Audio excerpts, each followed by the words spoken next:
welcome to this industrial leaders breakout session. And basically we'll be focusing on how industrial growth is supported by reliable, affordable, and sustainable energy. It's like a question like, how do we power industrial growth with reliable, affordable, and sustainable energy? Each of these sectors has unique energy needs. For example, the mining sector looks at having high load, often in remote areas, and also requiring remote solutions. Countries like Zambia, like Namibia, where they have a lot of mining, or even South Africa, you may find they require specific solutions. Then within the manufacturing sector, we are looking at increasing demand under pressure.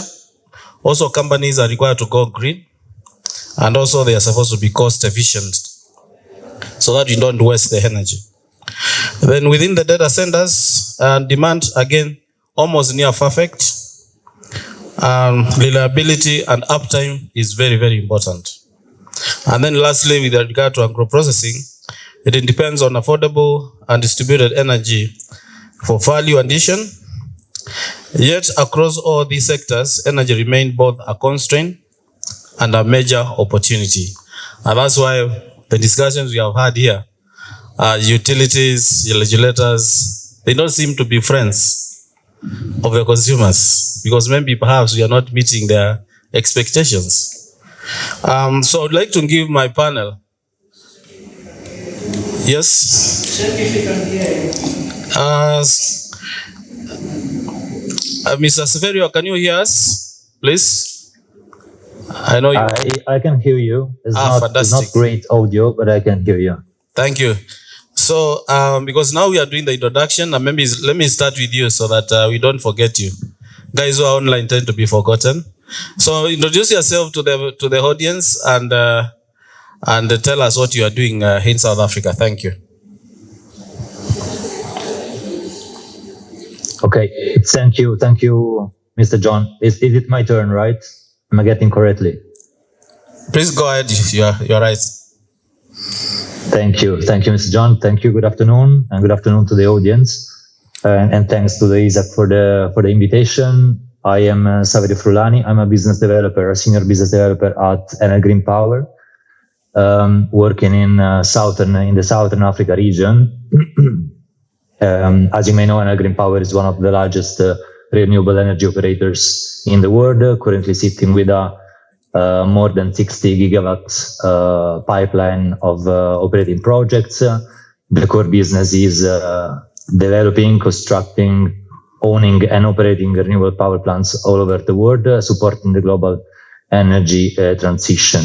In my role in South Africa, being a business developer, I mainly focus on originating and developing large-scale renewable energy projects, mostly wind, solar PV, and BESS facilities.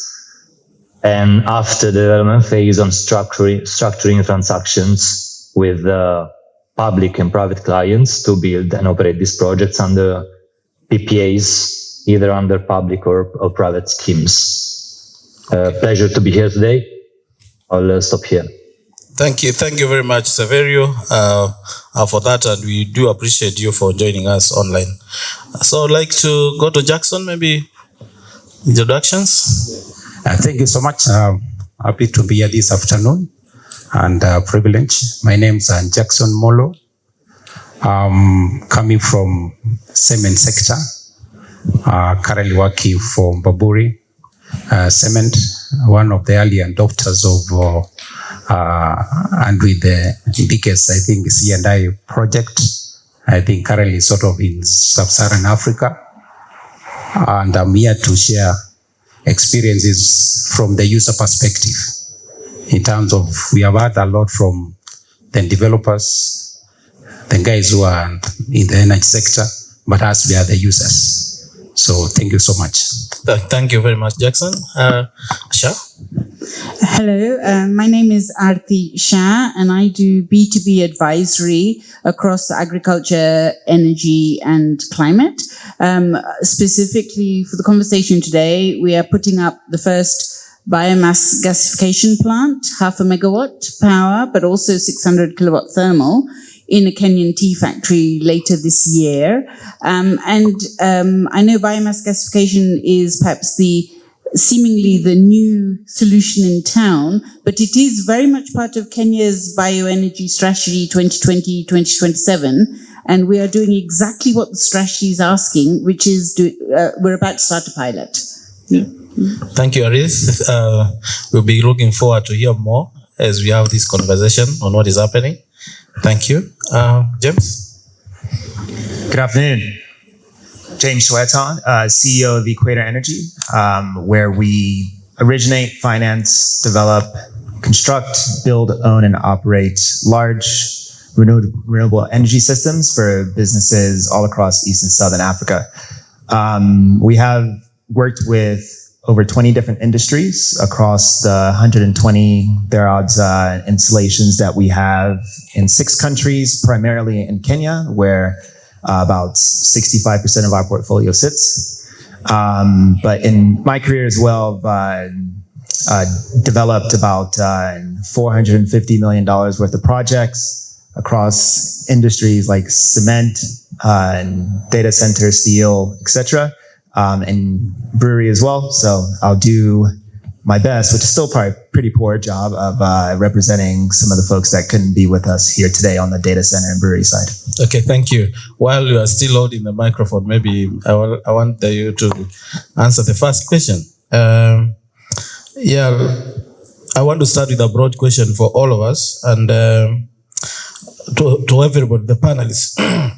What are the biggest energy challenges currently facing your sector, for example?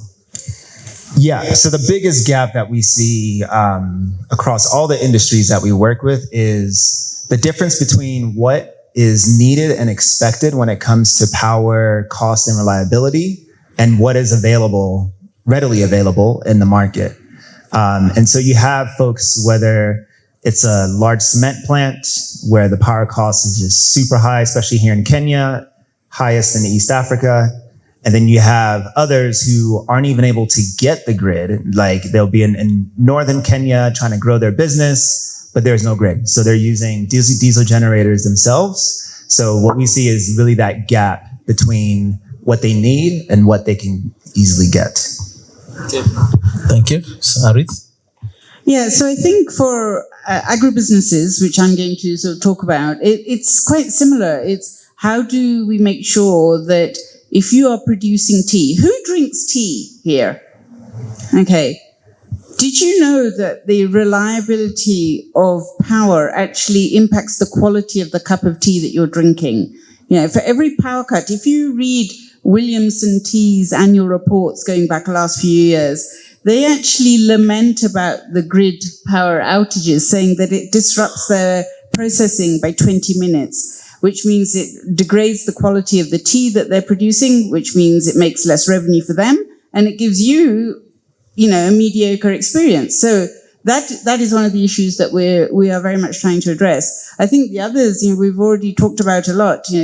How do we make power more affordable? But I think the third thing that probably gasification brings to the table is about 3 years ago at the EU-Kenya Business Forum, the president actually talked about the fact that we are standing in Kenya on so many resources. And in the case of agribusinesses like tea, you prune your bush every 4 years. What is that?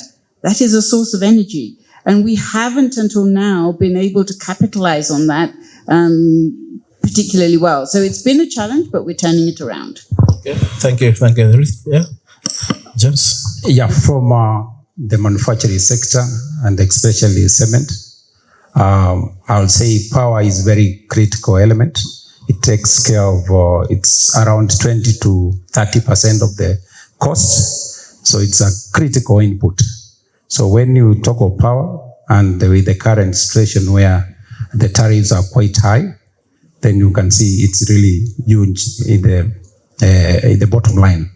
So the biggest challenge we have is high cost, and especially in Kenya, because when you compare with our competitors, like now I'm covering both Kenya and Tanzania. Tanzania is low, But that said and done, the cost may be an element. The other major, which is more serious about reliability. In cement sector, we produce 24 hours when you do running of the mills. To start up those machines, you have very high peaks. You can start up one plant and you can always, KPLC can always see that plant is up or it's down. So reliability is very key. It affects the quality. So, and this is what triggered basically ourselves to move towards how we really work with the industry and develop our power sort of reliability. So we are working currently not only on the C&I, which is the solar, which is already running for 1.5 years now, but now even waste heat recovery because it's more reliable. So we are developing a lot of innovation in terms of that area to bring down the power because reliability is very key, and especially the cost where we have our main plants and the cement sectors, most of them are along the coast. And it has huge impact, especially when KPF was pulled out for reasons beyond our control. It was a big challenge. Thank you. Thank you very much. Jackson, Saverio, do you have any comment on the challenges? I know we had agreed that we focus more on the outlook. Yes. Sure, thanks. But sitting on the generator's point of view, so of course we face challenges as well, and usually the biggest challenges we have to deploy energy solutions at our scale are from the beginning the timelines associated with developing a project. Sometimes are non-regulated, and that impacts over a very variable period of time, spanning from couple of years to up to 10 years, which makes it, of course, difficult to considering investing in a specific market. Then is the time to grid. So the actual grid system of a specific country to accept or not accept the injection of new power, and specifically unpredictable electricity, like the one coming from renewable energies. And the third and main point is the transactions and terms that are allowed under a specific framework. For example, if a behind the grid connection is possible, if there is a willing framework, if there are not fixed tariffs, feed-in tariffs, which overall has an effect on the bankability of the implementation of a project. These are the very main points on the IPP side. Okay, Saverio, when we are still having the microphone, maybe perhaps I know you'll be. I know you supply power to the mining sectors. The mining operations are often remote and also energy intensive. And what solution are you using to ensure reliability and also manage costs? I know as a supplier, of course, I just want to hear from you because of the South African context. Yeah. So yes, in South Africa it's becoming quite common to have clients in both the mining sector and in also the manufacturing sector as a whole. In fact, our biggest project under construction right now is under construction since 2024 and is going to be delivered in 2026 and will supply energy to Sasol and Air Liquide large industries through a bilateral PPAs, again in the C&I space, of course. That solution targets large-scale clients which have very specific needs. The specific needs are decarbonization, because that has an overall effect in terms of cash flows and in terms of reputation of the company, security of the energy and security of an energy price over a 20 years period sometimes, like the case of such PPAs. So being relieved from fluctuations of the price. This set of needs, if the regulatory framework allows you to meet those needs with a power plant that is dislocated from the actual consumption place, which is the case for South Africa because there is a willing framework that allows you to inject energy into the grid and consume that energy in a different place, paying a willing charge to the transmission system operator. That kind of framework makes possible an agreement between a large consumer and a very large scale power plants that fits most of the needs of the consumer. In that case, it's not all the needs, but the main needs is to start being relieved from the transmission system operator charges. In some other cases, you will have to match almost perfectly the load curve of the consumer with the generation curve of the producer in order to meet the need of the client. In that case, you might consider to inject energy with whatever is the technology, but to use a storage system or other systems that allow an additional independency from the grid. I hope I answered your question. Yes, thank you. Thank you so much, Saverio. You really did answer well. And we appreciate that. Coming to the manufacturing sector, Jackson, what does green manufacturing mean, especially with regard to practice and your operations, and how important is your energy mix? Well, green manufacturing, when you look at it in basically in the manufacturing sector and the cement, we are looking in the whole spectrum. For example, cement from mining up to the end. It's end-to-end system where we consider, and this is more driven by the ambition of sustainability, and especially Bamburi, we are leaders in that, and as leaders in the market, our goal is to go for net zero in 2050, and I'm happy the government is really supporting us. So from mining element is consider in terms of how utilization of the raw materials, how you do mine, how you utilize more for less. In terms of extraction, what kind of energies do you use? Do you use green energy and then even when you mine, do you do rehabilitations? And I'm happy to say one of the key strengths for Bamburi is rehabilitation. For those who have visited Alapak in Mombasa, you know what we have done. The current, what we call the C&I now, the 5 megawatt in Nairobi and 15 in Mombasa, they are all sitting in rehabilitated quarries. So we have given the quarries a second life of use for utilizing that land, and that is part of our sustainability. When it comes to operations now, we focus mainly on what we call like step one in energy sustainability. Basically, we are optimizing for how do we make green cement. And today I can say Bamburi is leading that direction. We are cement, we are doing up to 42% green because we are trying to reduce the maximum usage, what you call the OPC, where you spend a lot of energy, and we are using alternative materials. Today we are importing what we call composite cements, and by use of slag, because it has used energy when you are grinding. So you have more green part inputs in the processes, and then that is what you look at. In terms of operations, in terms of efficiency, we are proud to be leading in this sector. In terms of you are using even AI tools in terms of analysis. When you reach in our plants, you find this like they are autopilot, because basically you are very little in the interventions of human, because the system is able to interpret it and give you the best quality. That's why we are proud ourselves as Bamburi to be the lead in terms of even sector in terms of quality.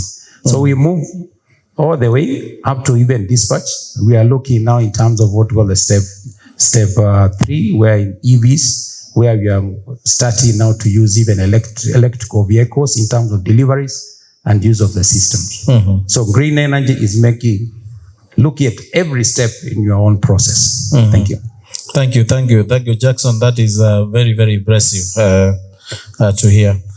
Coming to data centers, and I know James, Equator Energy, I know you do also provide solutions, energy solutions, and I may want you to comment also on especially data centers, in addition to also what you are doing to support a lot of these investments. Data centers require extremely high reliability, and The question is, how are you balancing uptime requirements with sustainability goals? Yeah, sure. Thank you. So data centers require around 99.99% reliability. That's only a few minutes in a year that you could be down. And so the data centers, they come with their own redundancy solution, not just across their connectivity, but also for their power. And so they'll have what's called N+2, which is you have your normal system, then you have double backups. So that's like building the same thing 3 times to make sure that you never really have a downtime. And so you have to do similar with the energy solution that you provide. I think it's rare, and I haven't seen much outside of South Africa and on the continent where a data center actually outsources the power. It's too important because it directly affects the uptime that they typically don't let go of everything. So what we have looked at instead is actually supporting their redundancy. So providing additional solar and battery to give them more ability to have, let's say, instead of having 6 gensets, they could have 5. And so they know that they'll have the solar and battery to act as an alternate backup supply in case they can't use their generators as well. So what that means is like you have a client that's very sensitive to any power blips. So it's very different from another type of manufacturer where their power demand, like it needs to be perfect on one day. A data center, they'll require you to show them and to prove to them that the system will be up for pretty much the entire time, which we're getting better solutions to cater for that as battery prices come down. I've seen it can be commercially viable and competitive against grid tariffs if you have a really massive solar solution, like a couple hundred megawatts with several hundred megawatts of battery. So what that telegraphs to me is that we're probably only a few years away from when that solution is also viable for your data centers that require just a few megawatts. Thank you, James. Even for me, I'm learning because a lot of investors come to us as a regulator with big requirements for energy requirement for data centers, and sometimes we don't appreciate because we can't see what is being made, created, But a lot of things I've had since morning. Now, coming to you, Madam Aarti, you mentioned that the quality of tea that we take is affected by the quality of supply of energy. So my question to you is, how does access to reliable and affordable power impact productivity and value addition in green processing? Thank you. So I think, first of all, biomass gasification generates 2 sorts of energy. One, electricity, and the other, heat. But there's also a third product, biochar. So it's actually sort of a circular model. So, and that's quite sort of important when we start talking about, what are the revenue streams, right? Now, in the Kenyan context, given the cost of grid power, and I know next door we were just talking about sort of discounting, having a discount to Kenya Power as the going rate for sort of captive CNI, that would be the major sort of source of revenue, and it's continuous because tea factories also do in peak season run 24/7, right? And if not, certainly 24/6. So you've got the power as one source of revenue. You've got the heat as long as you're using it for productive use. So in the case of tea, actually 90% of the energy they use is thermal, and we would be able to reduce the boiler use by about 15%. So we're dropping the requirement for incineration. So that's the second. Now you're going to say, what about the other 85%? And I think once the cost of power in Kenya across any source starts really drastically tumbling, we can start bringing in heat pumps and we can start electrifying heat. So actually, let's not forget that across the country, we're using an awful lot of, whether it's HFO or biomass or fuel wood to generate heat. All of that could also actually ultimately be electrified.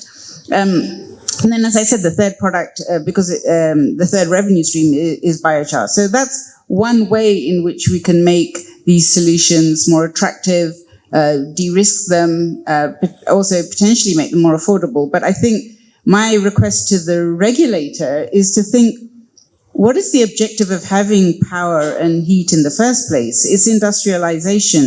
If we want our products, the final products, whether it's textiles, tea, pineapples, botanical extracts, how do we make the cost of power so low that actually we're attracting industry into Kenya, right? And today there's a company in the Athi River, EPZ, that does some level of extraction of the cinchona bark, which comes from DRC, comes to Athi River, gets extracted, but then they send it to Germany to do the final quinine production. And maybe if the cost of power here were lower, we could bring some of that industry into the country. So I think it's really, how do we make the generation and industrial consumption of power so affordable for everybody that we're actually spurring more industrial activity? And then in terms of sort of reliability, I think I've already sort of touched on it when I cited Williamson Tea, but every tea factory has diesel generators. So biomass gasification, because as long as you're feeding it with biomass, it'll keep running. And in fact, as a technology, you should be keeping it running all the time. So again, we can then reduce, if not remove, the need for diesel generators, which will reduce greenhouse gas emissions, which will reduce pressure on FX because the diesel is imported.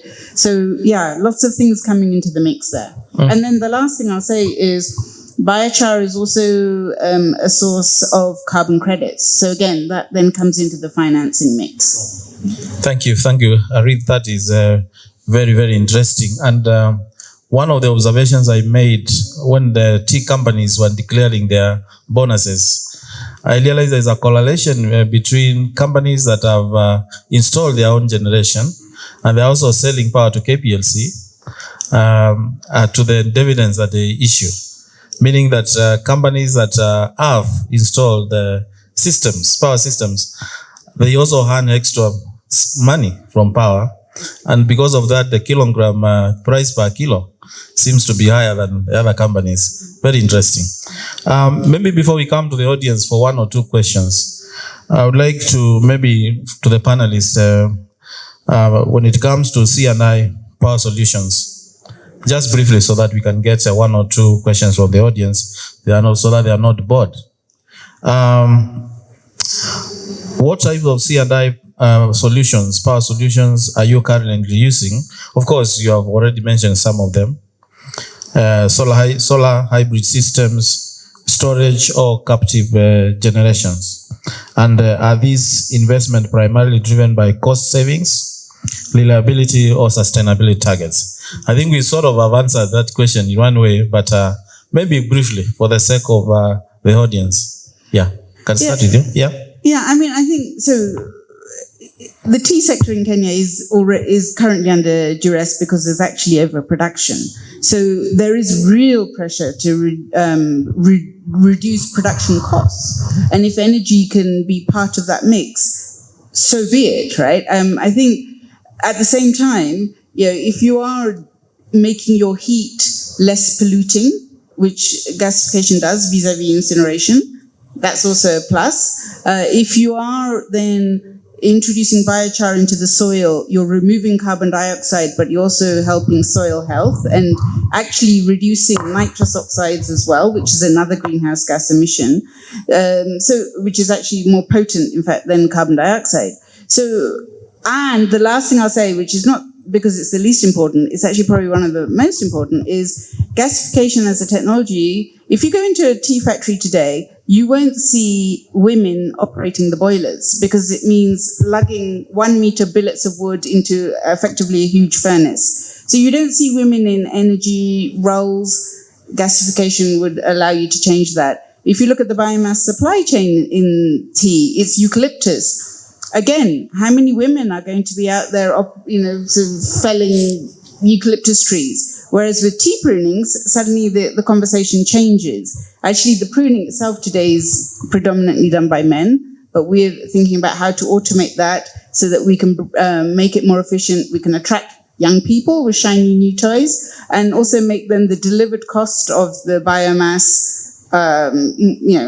bring it down, because that delivered cost of the biomass is directly going to impact the cost of power, heat, and again, the biochar. So lots of reasons to introduce. Thank you. On the same question, Jackson. Yeah, for the cement sector, I've said mainly the move towards the C&I was driven mainly because of cost. I'll say that because mainly 90% of our power is green in Kenya. So sometimes if you have to write a bankable project and say you want to do for sustainability, and in Kenya it becomes a challenge. So that was one of the initial really challenges in terms of, do we take this project towards sustainability or do we take it towards the cost? But all the same, we have said we are killing two birds at the same time with the cost and sustainability. Any single element you can add on greening element, it goes towards making the earth better. So that is what's driven. What we have currently is we have 5 megawatt installed in Nairobi for Nairobi grinding plant, and we have 15 megawatt installed in Mombasa. What I can say is about this project, it has been a serious catalyst for this sector, because initially nobody could believe whether a cement plant who are anger power consumers could use solar.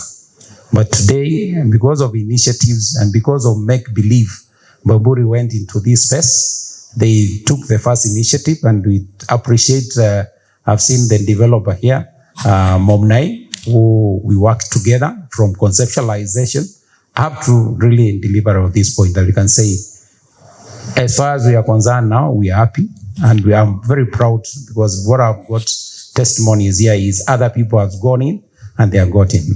Other initiatives in terms of captive power, we have waste heat recovery, which is very key, because that helps the solar, and because of intermittently challenges, then when it comes to waste recovery, basically you are reusing your energy which is already within, which you can dispense it, so it's no extra. So that is very positive part of it.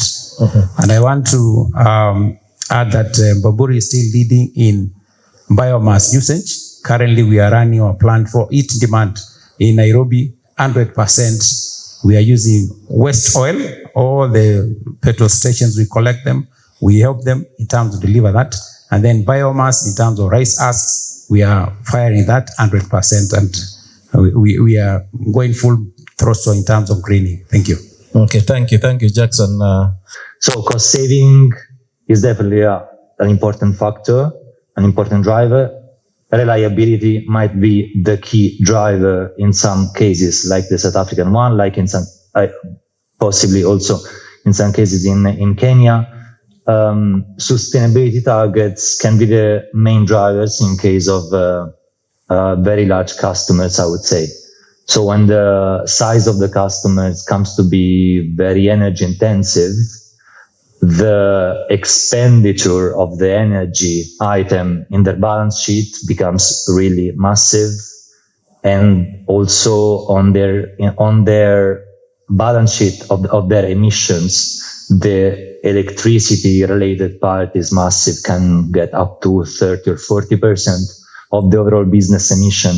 In that case, they have all interest to decarbonize also through supply of renewable energies through corporate PPAs, because of, again, scope 2 emissions, reduce costs, and also improve the, let's say, visibility towards the market.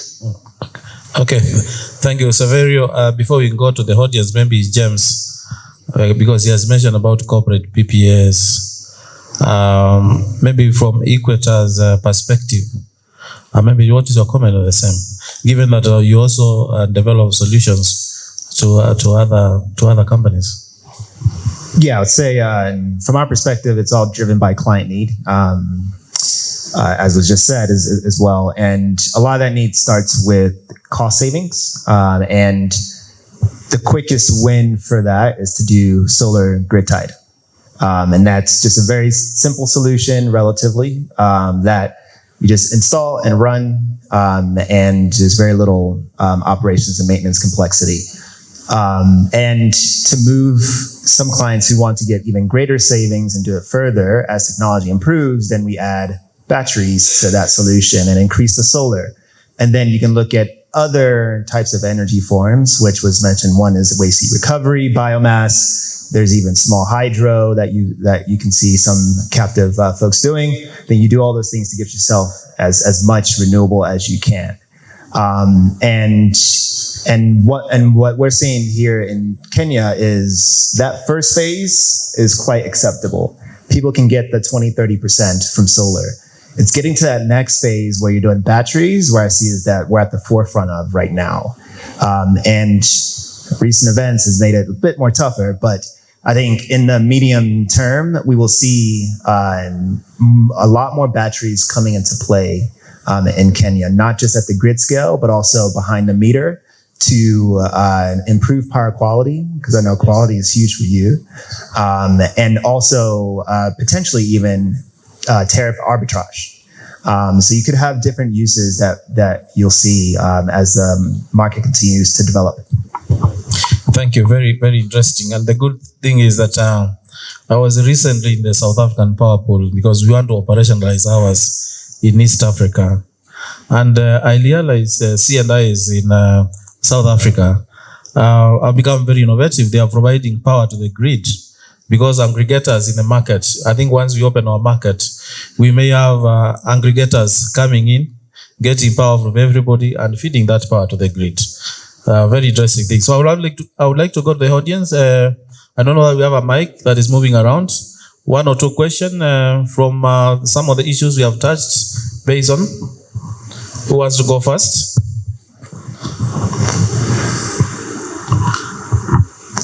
No question? Oh, Ambassador. Ambassador is here.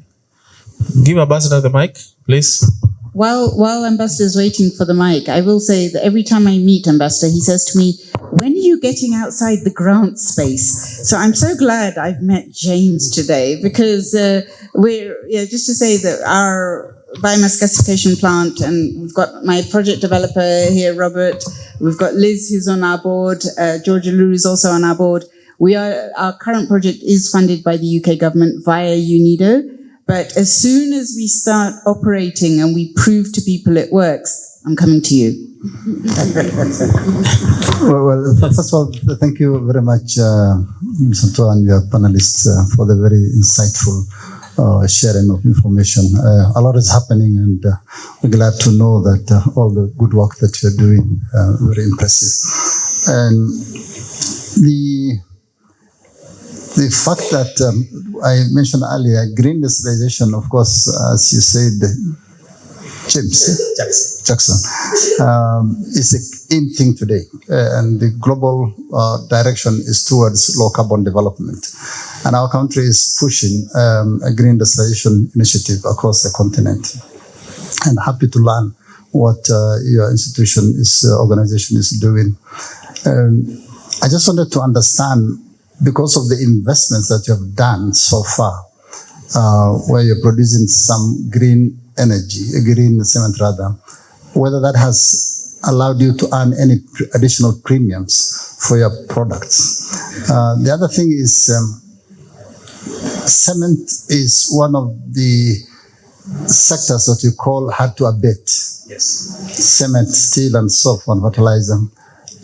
Recently, I'm sure you're aware that, and somebody else had spoken to it earlier, our partners in Europe has introduced new rules on CBAM. The other parts of the world, of course, there is already carbon pricing on these sectors. Would you advise? I know that probably you don't want any additional taxation, but do you think that is something that we should be pushing so that to help? I hear what the colleague from South Africa is saying. I mean, policy direction in order to help you.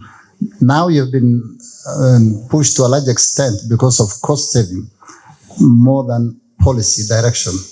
But if there was already a policy direction towards carbon pricing, which is a trend that is happening elsewhere in the world, will that facilitate the uptake of green developments of them? I mean, those are what I wanted to hear from you. From James, data centers. The world is speeding up to attract data centers. I think in the earlier plenary session, there was an indication that we have some number, about 10 or so. I think not the highest, but at least we are up there in the market. I understand Terraco in South Africa is the biggest in the continent, and I think there's one coming up in Lagos, and I suppose IX follows here. We wanted to set up, or rather the president had an agreement with Microsoft to set up a 1 giga data center sometimes back when we went for the state visit in the US in 23 or 24. But unfortunately, that hasn't come to fruition because of a variety of things, but the main one that is talked about is lack of reliable energy. Yet, in, I think, Arizona or elsewhere, Microsoft and other companies are setting up their own energy, captive energy. Is there an opportunity for us to attract large-scale AI facilities and data centers through captive energy? And what do we need to do in order to achieve that? Okay, thank you. Those are two questions from Ambassador. Do you have another question before? Yes, there is one question there at the back. And my question I'd like to direct it to Mr. Jackson Molo. Allow me to read it through. So as an engineering student, I've been researching on low carbon cement alternatives. So figuring the cement is one of the highest energy consuming industries. So, and it shows some promising results. So I'm curious when it comes to scaling these ideas or solutions in the real African manufacturing settings, what advice would you give to me who wants the work to be practically relevant to the industry's green transition? Thank you, Ambassador, for great questions. I think there were two. One is on costs, whether we are transferred. I'll answer this and say cement sector is a very heavy area now and is very competitive. So what has happened is a lot of innovation is coming in place. And all these innovation is basically to remain sustainable and to be in business. So where you can innovate and remain afloat, then that is basically what we are doing now. Because if you don't innovate, if you don't try to bring your cost, as it is nearly 30%, you'll go home the next day. And we have seen several of them really go under. It's not news, this is happening. So what has happened is it has maintained Bamburi being the market. It has helped us to continue supply cement to the key projects in this country because I think we have the know-how and technology. So we have managed to sustain the prices at that level and to cushion the additional cost. I know, thermal energy is a very key area, even in cement sector. Core prices are going up and they have been going up. So if you don't mix up, if we were to use Kenya Power, the same tariff, core is going up, where will the sector be? We could not be talking even of the next level of development because there is no supply. So it's a balancing up the equation, and that's what they're doing. There was another question related to that. As I come to it, I'll answer, is it Steven?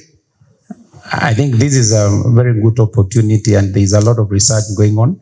I think we have the LC cements, which has been researched. I know the professor in Meru University is doing a lot of this sector. And Bamburi itself, just let's engage in terms of how if you have through the research process, what you can try. I can link you up with a technical team who are always in engagement, okay?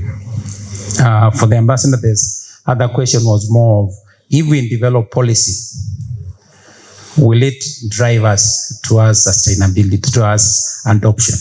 And I will say, a company like what I work with has been more driven. I know what policy means. I know what pronunciation means. We are just moving from OSIM, which is leading them globally in terms of towards a net zero.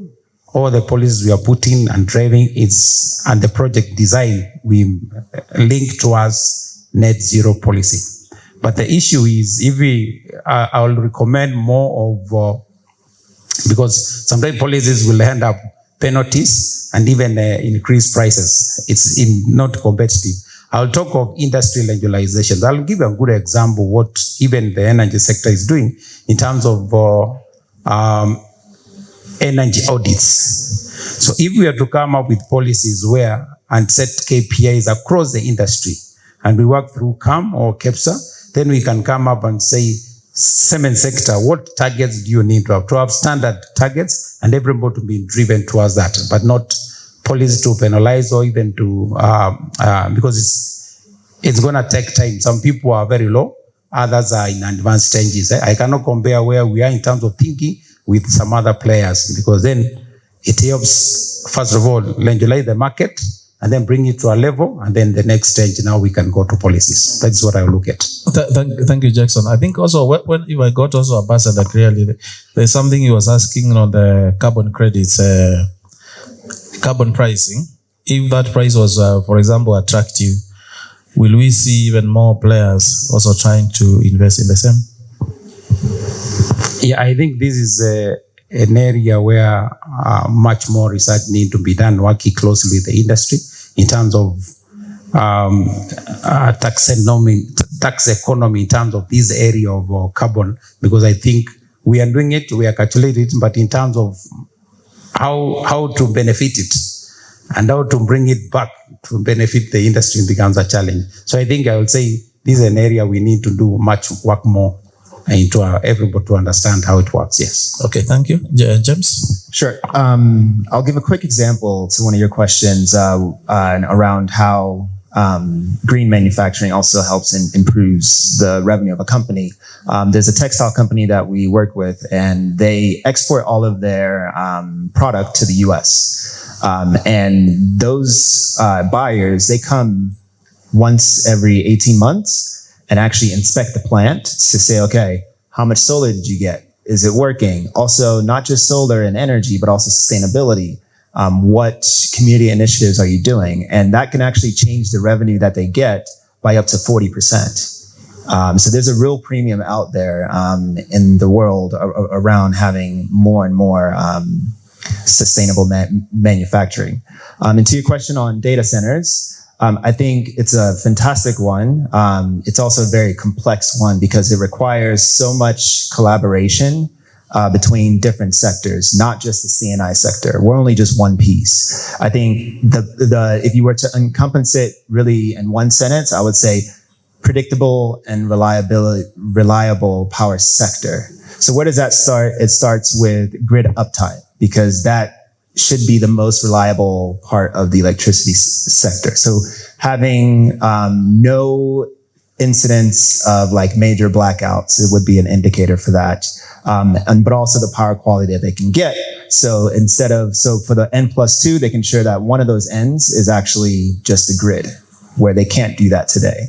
And then I think the other piece is on cost. So making sure that the cost is predictable, and you can always ensure that you would get the lowest competitive choice.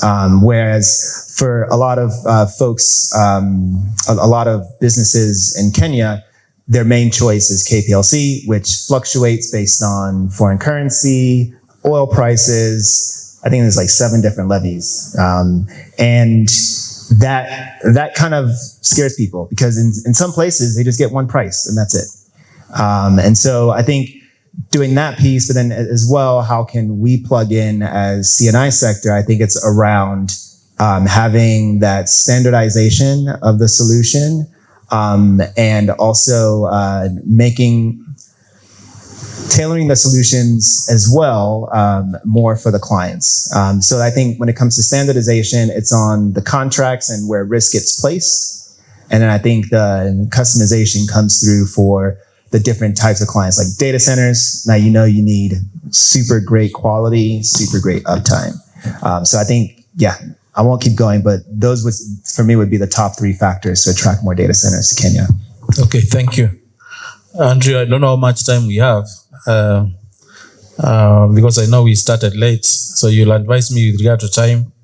But even as we progress, maybe a bit of financing and investment, because I think this is an interesting topic. And the panel, what challenges do you often face when financing energy solutions in your sector? And are models like PPAs, power purchase agreements, or energy service helping reduce these barriers? We can start with you, Aarti.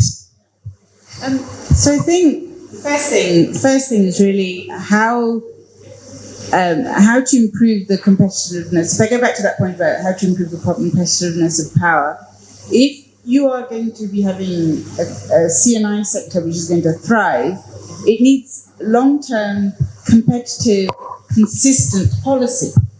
So if every year you're sort of nervously waiting to see what taxes are going to come up in the finance bill, no investor likes that, right? They want 15-year, 20-year sort of predictability that these are the taxes and levies and so on that are going to be imposed, and that is not going to change. Right? In my view, let's put a tax holiday on every single form of energy generation. Why not? Because energy is a utility. I think stop thinking about it as a source of revenue directly and think of it more as a way of spurring industrialization, which is going to give you even more revenue. So I think we really need to rethink what financing means. So, when we're talking to investors, it's very much, these are the sorts of concerns they have.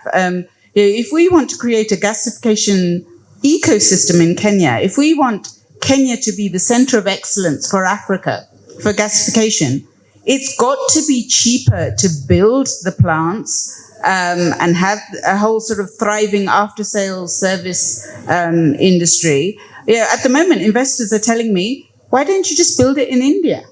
It's cheaper.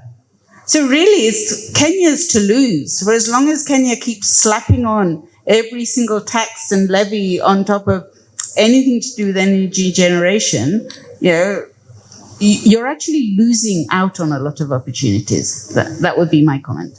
Okay. That's a fair comment. I don't want to respond on it for now. Jackson. No, it's quite a fair comment. I think in terms of financing, currently what we have is what we call PPA, and we have Momnai investing. I think Bamburi has put no investment there, and we have taken it as more of a source of energy like Kenya Power. So the burden is us to make sure at least we use the power. From a user perspective, the risk, because the developers look at us with the risk, because we are the people who are, even the financing, the risk part is how do you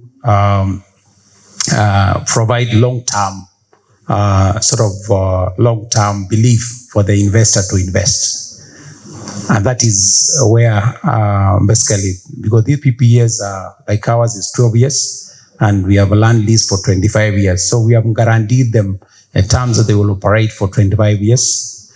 We have tried to do de-risking by telling them we can go in case there's any issue, we can go in, and our penalty, we can buy the plant. So we have put very good strategies in place in terms of how we can de-risk the developer, and then they are comfortable with that. The biggest challenge from a user perspective is it's take or pay. And that's now, again, brings another equation of how do you manipulate this. If you are supplied to Kenya Power, then that's okay. It's a pool. Kenya Power will always in existence. And that's why most of the people want to go supply the utilities, and then they supply you. But when it's direct to you, it's a captive power, then it's either you, or when you are down, you are down. And in manufacturing, it's always those seasons. So in terms of guarantees become very high. They will guarantee, for example, in our case, 95%, they have to be available. We have to consume that power. Otherwise, we can get the deemed energy and we pass it to use. And this was mainly because we did not have, and this was the challenge we discussed in the morning with Kenya Power. Kenya Power was very slow to come on board as a second off-taker. So what we have done is you have curtailing and you have zero export. And this is something else we are working with, probably with EPRA, to see how we can do now the free willy and then develop other systems so that it can cushion us in case even we are down. Because that has been the biggest limitation. Yeah, thank you, Jackson, for that. Maybe James, because I know you also have some arrangements with the off-takers. Maybe your take on it. Yeah, so we generally finance all of our installations with funding that we pre-raise from international funds and one company as well. And in my experience in this industry for the past 8 years, financing is not the problem. It's really about getting quality projects that are well developed and off-takers that are ready to make decisions right away. Those are the main two things. An example is I've done 6 tenders for the same beverage company since 2018. What do you do with that, right? And we even heard it before, right? Projects can take 2 years, 10 years. It's not when it's ready for financial close that it's hard to find funding, unless it's a bad project. Good projects, people will throw money at it very, very quickly because all these DFIs, quality projects that are going to give you sustainable dividends are actually quite difficult to find. So sorry to turn the question around, but that's my answer. No, that's a brilliant answer, James. I think I want us to wrap up because of time. We are running out of time. Maybe as we close, we can just hear from the panelists how you see the energy sector needs evolving over the next maybe 5-10 years as we are closing, and also you also give your maybe final parting shot. Saverio, we can begin with you so that we don't lose you.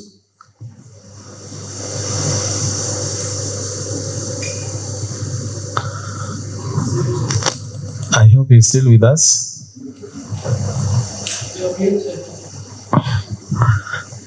You unmute. You can unmute, Saverio.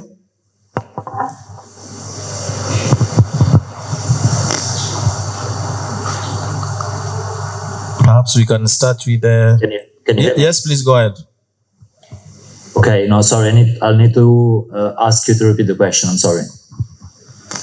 Oh no, I was saying we are just doing the sort of closing, and it's about the future outlook. And the question is, how do you see your energy sector needs evolving over the next 5 to 10 years? And also, you can also do your parting or do a closing remarks here. Thanks. Yep. Okay, thank you. So what we see in the very next future in terms of the sector needs is the starting point must be clear regulatory frameworks, as already said. But first of all, in terms of being able to develop projects and propose projects to prospective clients, and this has to be allowed in the view of long-term investments in a sector or in a market, and not just a single shot investments.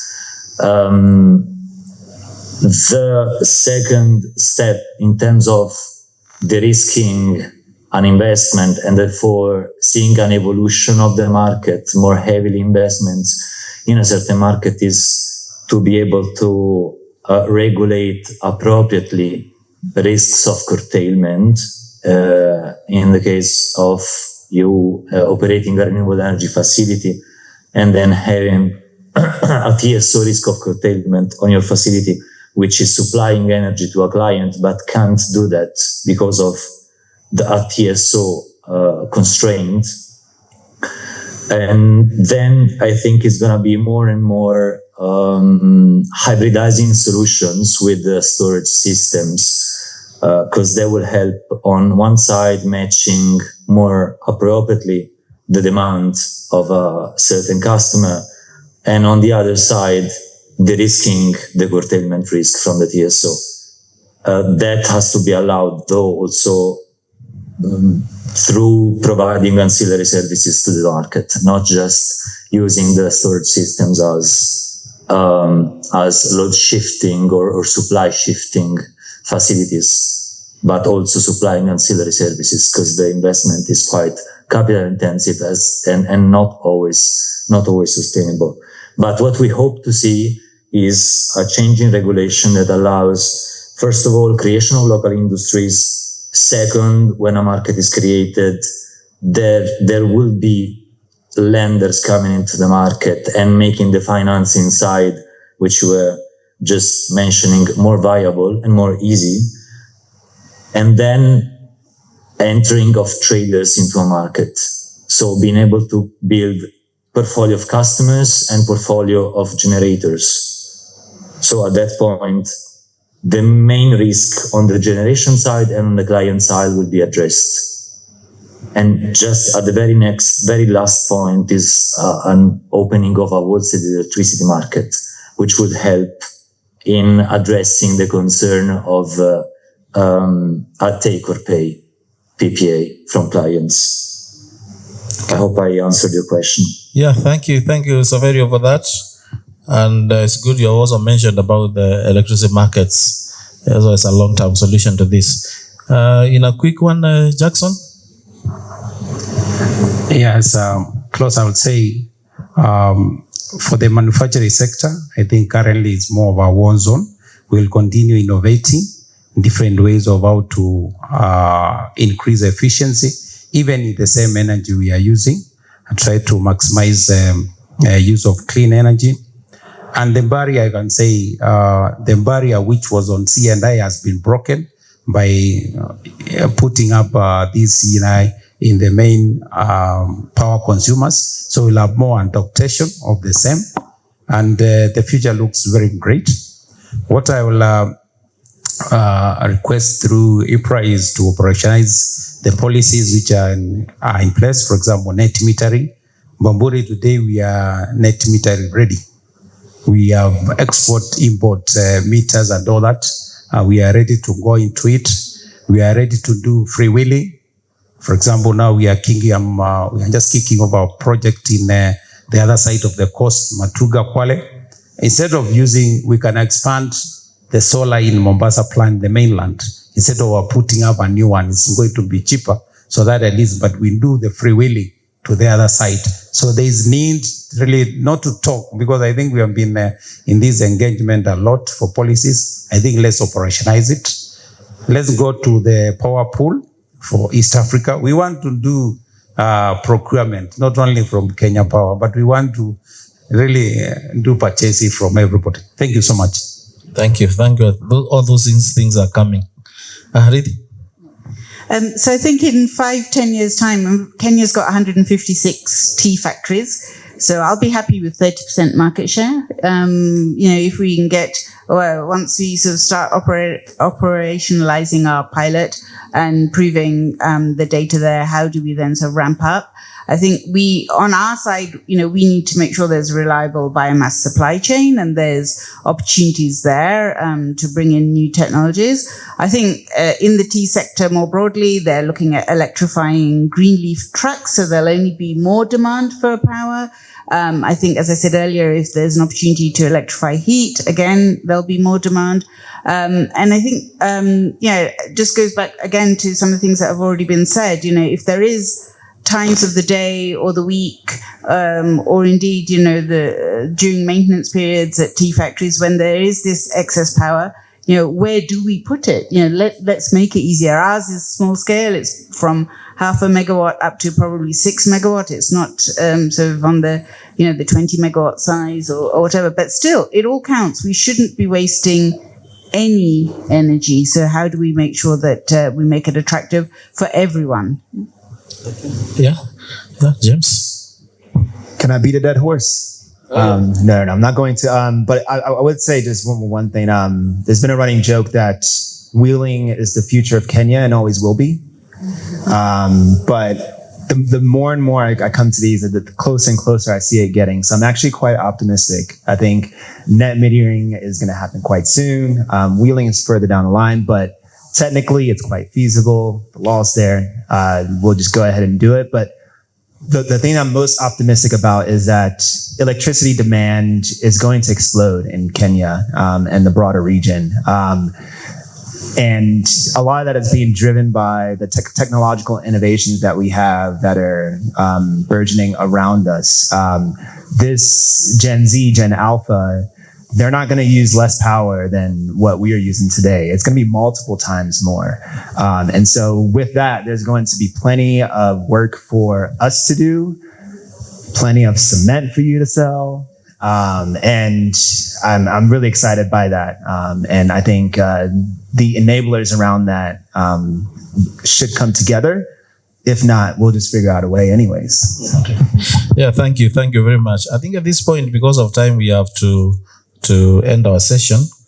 But just a few key takeaways. I think while this sector differs, energy challenges are deeply interconnected. C&I power solutions offer flexible and scalable pathways across industries that is coming out very clearly. Sustainability is becoming a core business requirement. And of course, collaboration across sectors can accelerate progress. Ultimately, powering Africa industry is not just about energy supply.